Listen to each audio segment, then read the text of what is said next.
sou Tatiana Galietti, enfermeira intensivista, e vim falar com vocês hoje sobre uma questão de saúde muito importante para você e para sua família. Hoje nós viemos falar de IST. Nossa, que termo é esse, né? Posso te afirmar que você já deve ter ouvido falar, mas com outro nome. A IST são infecções sexualmente transmissíveis, eram antigamente conhecidas como DST. Vou contar um pouquinho mais dessa história para vocês, tá?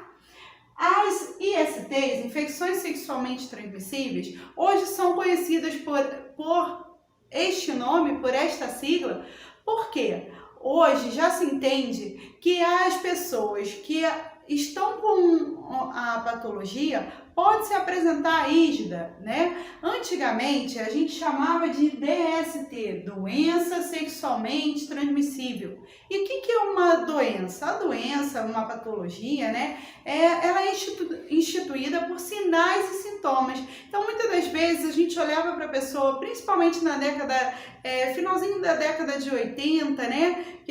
Que temos os casos de HIV surgindo, a gente via aquela pessoa emagrecida, né? Com uma coloração de pele amarelada. Então, pessoas que já tinham um estereótipo da doença, né? Era uma doença que era estereotipada. A gente olhava aquela pessoa emagrecida, já pensava, tá com alguma doença, tá com HIV, né? Hoje a gente, por protocolos instituídos pelo Ministério da Saúde, e saiba que nós aqui no Brasil somos uma referência no tratamento do HIV, tá? Pelos coquetéis que nós temos, as medicações e a forma de identificar e tratar, as pessoas já não se apresentam mais com esse estereótipo. Então, o que a gente vai ver? Pessoas que apresentam aparência saudável. Eu mesmo posso estar aqui falando com vocês e ser portadora de uma IST e vocês me veem aqui, ó, gordinha, com aparência de saudável, né? Muitas das vezes as pessoas não estão sendo identificadas por esse estereótipo. Então, hoje, as ISTs levam esse nome porque sabemos que as pessoas, mesmo com aparência saudável, podem estar transmitindo as infecções sexualmente transmissíveis, tá? Então, infecções sexualmente transmissíveis podem ser, sim, apresentadas por pessoas com aparência saudável. Muitas das vezes, vocês vão ver quando eu começar a falar quais são, né, quais são as ISTs, vocês vão ver que as pessoas, muitas das vezes, não apresentam sinais aparentes de estar portando tal patologia, mas estão transmitindo, sim, a doença, tá? Então, ficou fechado aqui para vocês o que são as ISTs. São infecções sexualmente transmissíveis. Como são transmitidas? Como o próprio nome já diz, né? São infecções transmitidas por via sexual, tá? Pelo contato por via sexual sem uso de preservativo, sem uso de proteção. É preservativo feminino ou masculino. Muito importante a gente estar falando nesse momento desses tipos de preservativo e o uso deles, né? A gente tem no mercado vários tipos de preservativos, tanto feminino como masculino. Vocês têm que ver o que se adequa melhor à sua relação sexual, tá? O tipo de relação que você tem. Lembrando que a via de contágio pode ser por via vaginal, retal ou até mesmo oral. Então, vocês precisam estar se prevenindo, tá? De forma a usar o preservativo. Não é recomendado utilizar o preservativo masculino e feminino de forma simultânea, ao mesmo tempo. Usa um ou outro, tá? E tá bem atento aos tipos de lubrificante, a forma de colocar, tá? Para que você possa estar realmente praticando uma relação sexual segura, sem estar se expondo, tá? Então, são transmitidas por via sexual, são transmitidas por via sexual, né? Por via vaginal, oral ou retal, mas também pode ser transmitida por via vertical. O que é isso, via vertical? A via vertical é aquela transmissão que vai de mãe para filho. Pode ser transmitida ainda na gestação, tá? Ou até mesmo por via da amamentação. Quando eu for falar das patologias, eu vou esmiuçar esse conteúdo melhor com vocês, tá? O importante, a gente estar alerta, né? Que as pessoas estejam fazendo O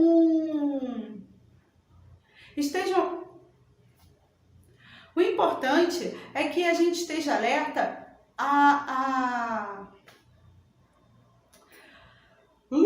Agora. O importante é que a gente esteja alerta na identificação dessas patologias, né? Dos portadores dessa patologia. Como? A gente está sempre se cuidando, está sempre fazendo exames para identificação. E você, mulher, se pensa em engravidar ou se já está gestante, a gente vai falar aqui da importância dos exames para a identificação dessas patologias, para que você possa ser tratada e não passe para o seu filho, né? Então, é de extrema importância você estar fazendo o pré-natal, né, de forma adequada. O Ministério da Saúde recomenda minimamente 6 consultas de pré-natal, tá? Então, durante esse período vão ser feitos exames sorológicos, ou seja, identificação no seu sangue, se há algum tipo dessas patologias que são as ISTs. Quais são as ISTs? Nesse momento, a gente vai demorar mais um pouquinho. Pode ser que fique um pouquinho chato esse vídeo para você, mas peço que você fique alerta, porque eu vou te falar de cada patologia, as formas de transmissão, a forma que você vai identificar e como você se prevenir, tá? Então, vamos lá?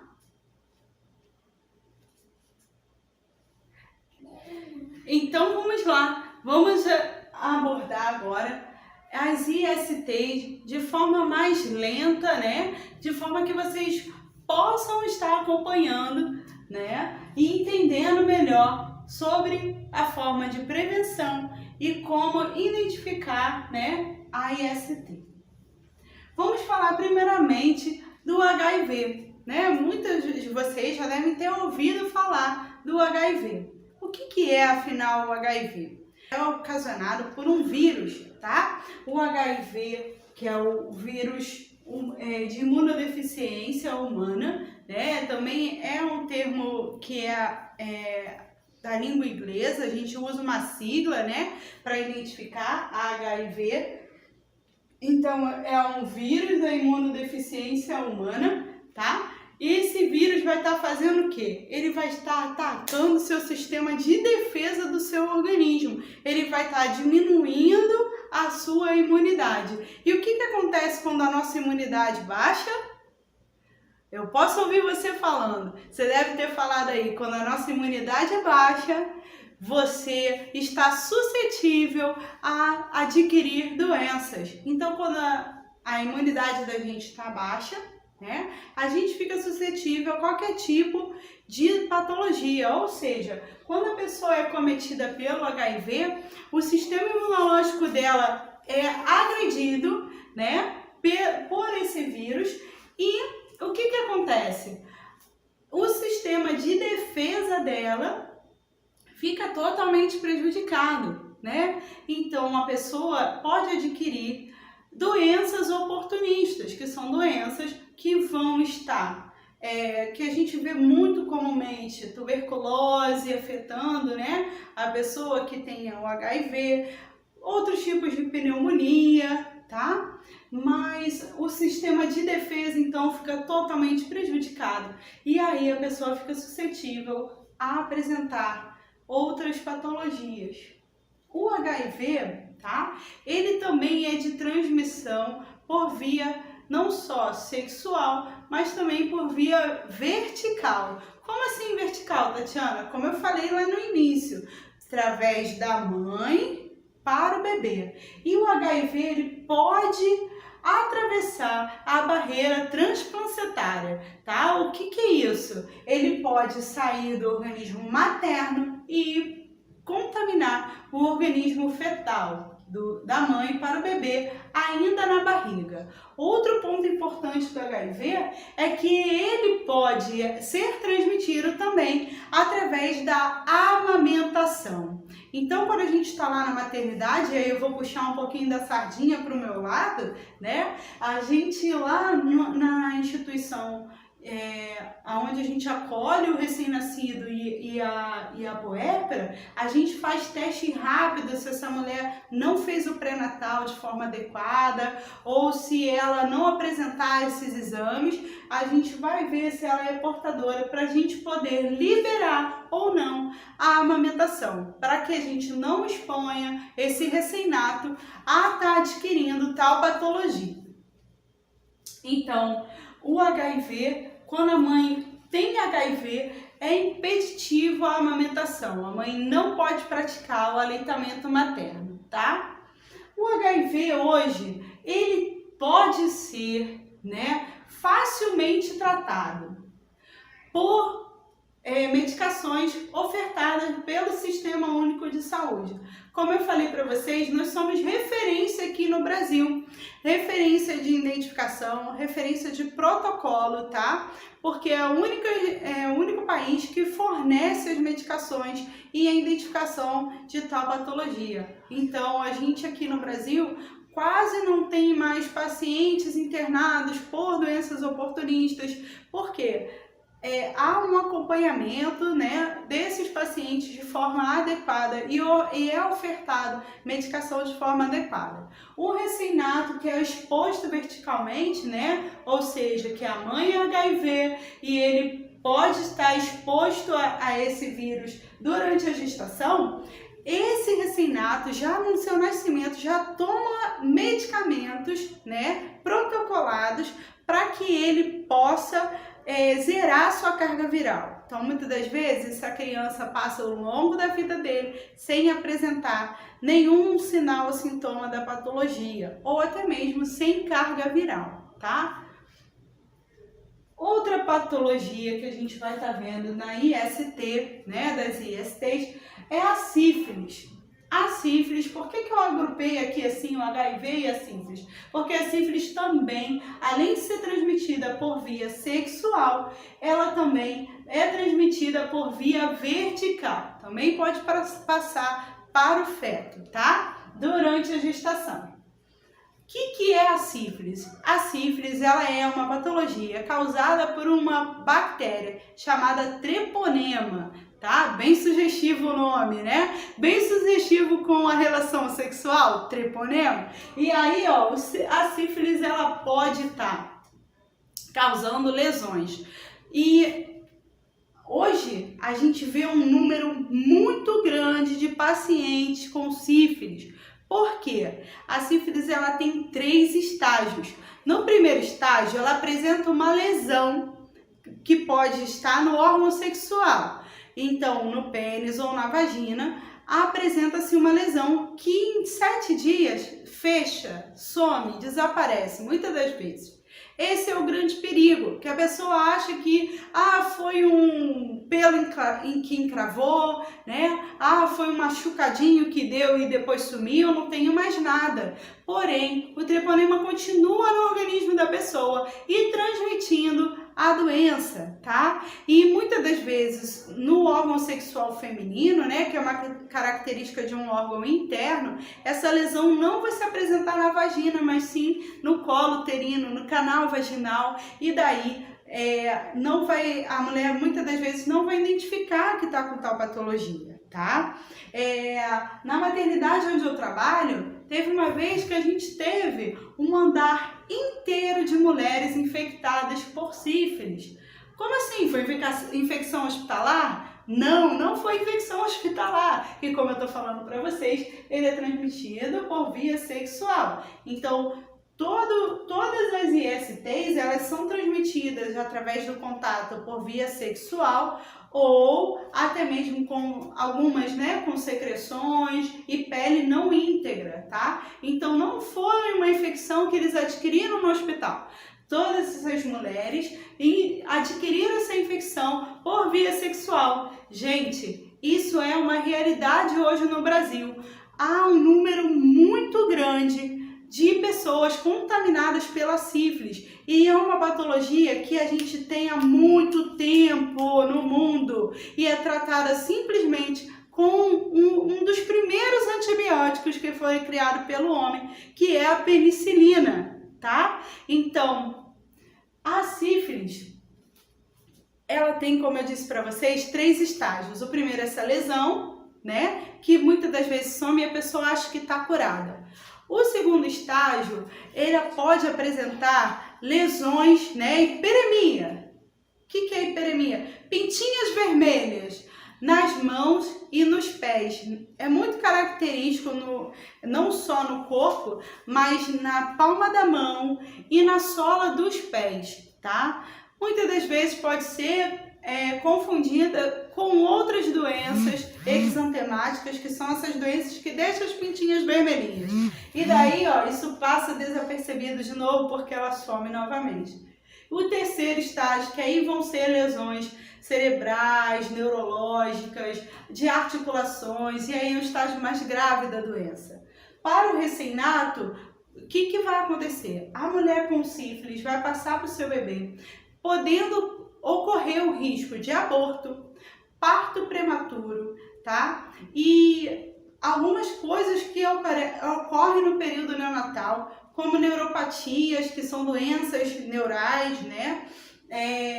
Lesões de malformação nessa criança, tá? Surdez, retardo mental. Então, uma patologia que você muitas das vezes fica assim achando que é uma bobeira, uma bobagem, toma uma bezetacil que passa, mas ela tem uma grande importância hoje no nosso país, uma grande importância de saúde coletiva, tá? Porque os números só vêm aumentando, tá? Então há uma grande parte da população exposta a sífilis, ok? Espero que vocês estejam conseguindo acompanhar o conteúdo e entendendo o que está sendo abordado. Então agora vamos para o HPV. O HPV também é causado por vírus, né? É também uma sigla em inglês que vai configurar o papiloma vírus humano. Esse vírus, ele vai apresentar na forma clínica lesões em forma de crista de galo, né? Então são verruguinhas que podem aparecer no órgão sexual, tá? Pode aparecer no pênis, na vagina ou na região anal. Qual é o grande perigo do HPV? O HPV, por gerar essa alteração celular, ele pode causar câncer. É isso mesmo. O papiloma vírus humano, ele pode causar uma lesão precursora do câncer. O que é uma lesão precursora do câncer? É uma lesão que pode levar ao câncer. Então, muitas das vezes também a gente não consegue identificar essa patologia, principalmente nas mulheres, que o órgão tem essa característica de ser interno. Então, muitas das vezes, essa lesão vai estar localizada lá no colo do útero.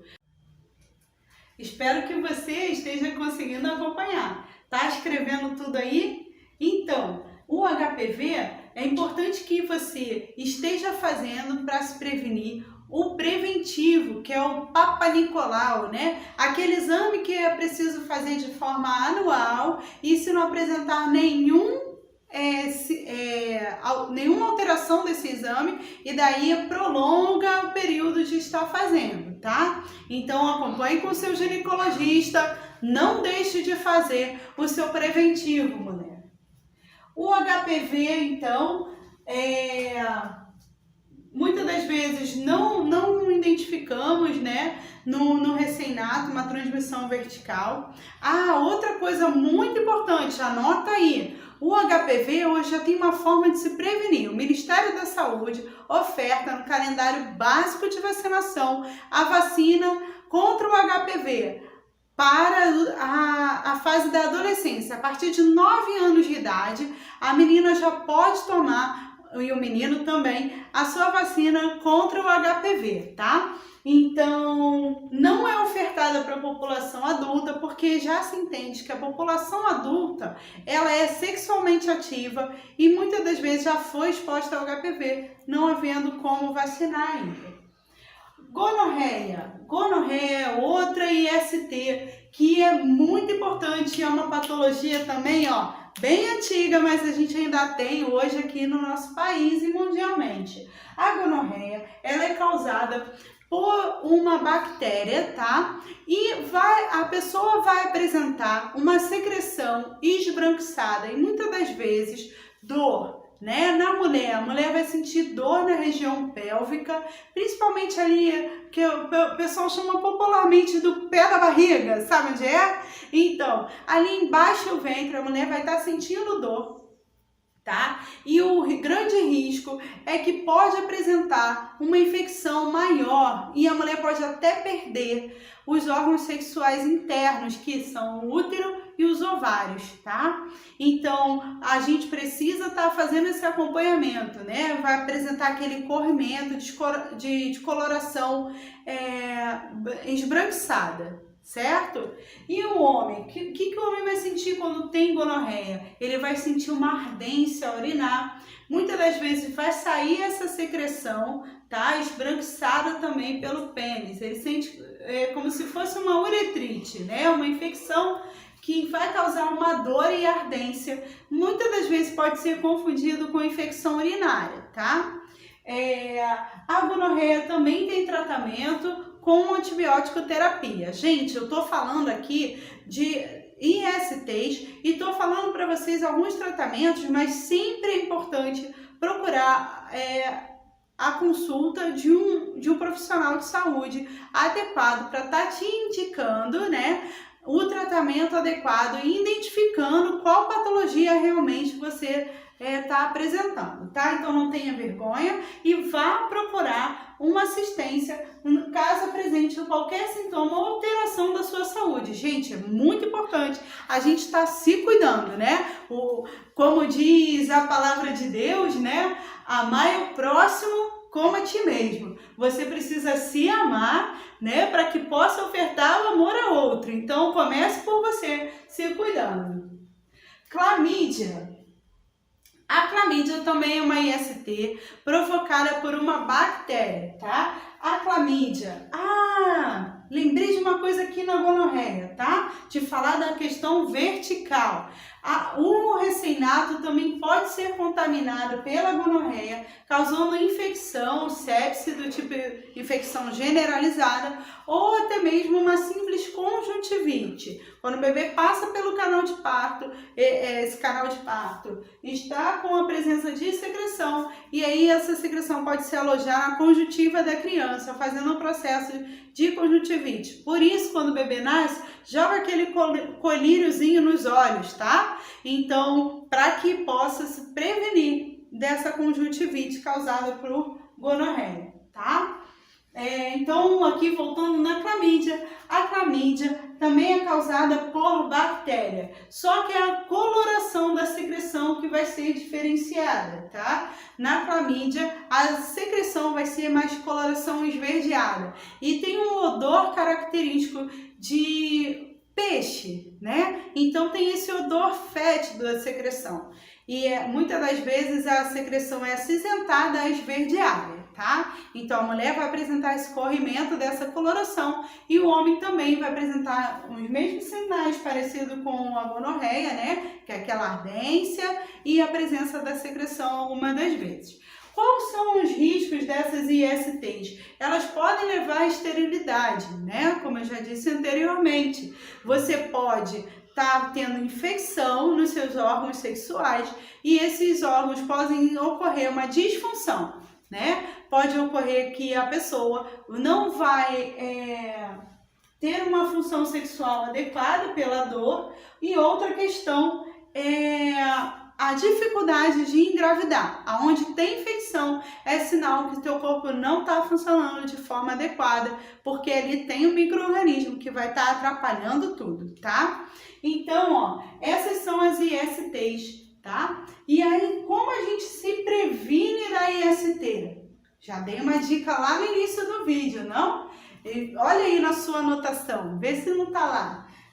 A IST facilmente é prevenida se você tiver relação sexual usando o preservativo feminino ou o preservativo masculino. Importante que vocês, como casal ou como parceiros sexuais, possam estar estabelecendo qual é o melhor tipo de prevenção que vocês vão usar, tá? No nosso país também é muito comum a exposição vertical de algumas patologias, como eu já falei anteriormente.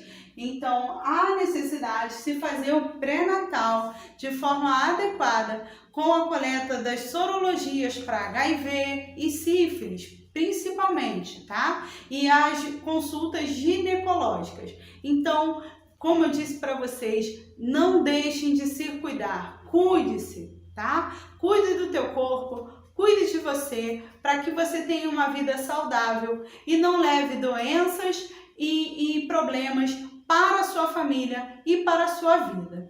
Essas foram as ISTs por Tatiana Galietti.